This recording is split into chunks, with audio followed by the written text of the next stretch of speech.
C'est une mine clandestine, cachée au cœur de la forêt, dans les environs de Daloa, à 400 km d'Abidjan, dans l'ouest de la Côte d'Ivoire.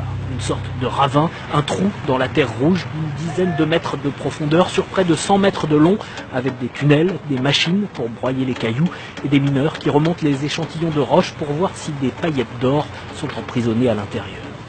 On est assis au bord d'un trou, devant une petite bassine d'eau, et on est en train de rincer la poudre de roche qui est pilée juste à côté de nous. On pile ça ici. Ça c'est les paillettes, ça c'est l'or. Ouais. Que ça brille.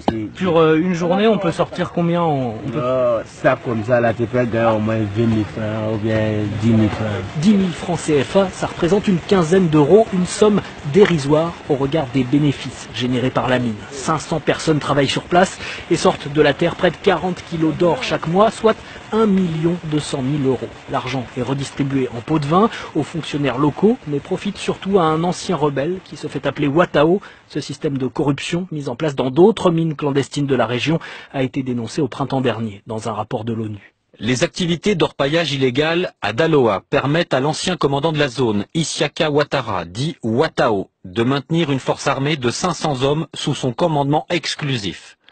L'activité dans ces mines soulève également des problèmes au regard du respect des droits de l'homme, qu'il s'agisse d'exploitation de la main-d'œuvre enfantine, de prostitution, d'exécution extrajudiciaire ou de pollution chimique à grande échelle. Après la publication de ce rapport, l'ex-chef de guerre Watao est devenu moins visible aux abords de la mine, mais sur place, ces hommes sont toujours là. Si la situation perdure, c'est parce que c'est sur cette milice, mentionnée par l'ONU, que le président Alassane Ouattara s'est appuyé lorsqu'il a pris le pouvoir en 2011 et qu'il conserve des liens troubles avec le groupe paramilitaire. C'est ce qu'explique Fanny Pigeot, spécialiste de l'histoire récente de la Côte d'Ivoire. Tous ces trafics existaient déjà pendant toutes les années de crise. Et ben, ça fait qu'il y a aujourd'hui des liens évidents entre l'armée qui est essentiellement composée d'anciens rebelles et ces milices. Il y a des liens qui restent évidemment. Face à ces accusations, nous avons contacté le ministre ivoirien en charge de la défense sans obtenir pour l'instant de réponse. Résidence fortifiée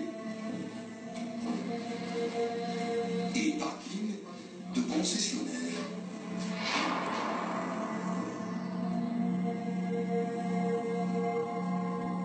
Qu'est-ce qu'il y a comme belle voiture là? Il y a une Ferrari? Ouais, il y a une Ferrari. Il n'y en a pas beaucoup en Côte d'Ivoire de ça, hein? Ça fait une émission. Pour l'émission? Ouais. C'est blindé? Non, pas blindé. Moi, je suis blindé. C'est vous qui êtes blindé. Blindé à tous les sens du terme. Mais d'où elles sortent ces voitures? Oh, tout ça, c'est. Moi, j'ai repéré aux États-Unis. Oui. Voilà. Puis, les vends ici. Ah, vous les revendez? Ouais, les vends. Ah, vous faites du business? Ouais, je fais mon business. Le directeur de la police qui fait du business? Ah, non, mais oubliez le salaire ne suffit pas. Il n'y a pas de salaire? Ouais, le salaire n'est pas assez. Avec mon chef, on doit souvent s'occuper.